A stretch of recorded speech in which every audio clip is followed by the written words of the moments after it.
To dose, چند کرنے کے کام، یہ تمام اس کا جو فلسفہ ہے وہ آپ نے بیان فرما دیا۔ قرآن کریم کی ان آیات کے جو معنی مفاہیم وہ بالکل واضح ہو گئے۔ کرنے کے کام، یہ قرآن کریم ہمیں یہ نصیحت، یہ روشنی فراہم کر رہا ہے۔ سبحان اللہ سبحان اللہ، آپ نے مدنی معاشرت کی بات فرمائی تھی، ہم کیوں نہیں قائم کر پائے مدنی معاشرت، خاص طور پہ ان ریاستوں میں کہ جہاں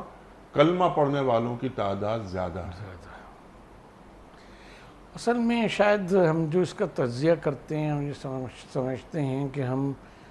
مسلمان ریاست بنا کے مطمئن ہو جاتے ہیں کہ ہم نے مسلمان ریاست بنا لی۔ ہم اسلامی ریاست کا جو مرحلہ ہے اس کو نہیں سمجھتے کہ اسلام مسلمان ریاست نہیں چاہتا، اسلامی ریاست چاہتا ہے۔ اور وہ قائم ہوتی ہے سب سے پہلے اس میں کہ دیکھیں حضرت ابراہیم علیہ السلام کو کہا کہ وہ پوری امت ہیں، اللہ کے راہ پر اپنے آپ کو، گھرانے کو، اپنے بچوں کو، اپنی اس کو آل کو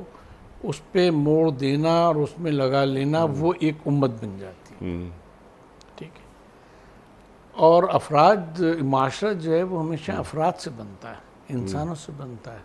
اور انسان سب سے پہلے جو پھر اثر انداز ہوتا ہے یا بناتا ہے تو وہ اپنا اسرہ یا عائلہ یا جو اس کا خاندان ہے اس کو بناتا ہے، اور پھر یہی یونٹس جو ہیں وہ معاشرے کو تشکیل دیتے ہیں۔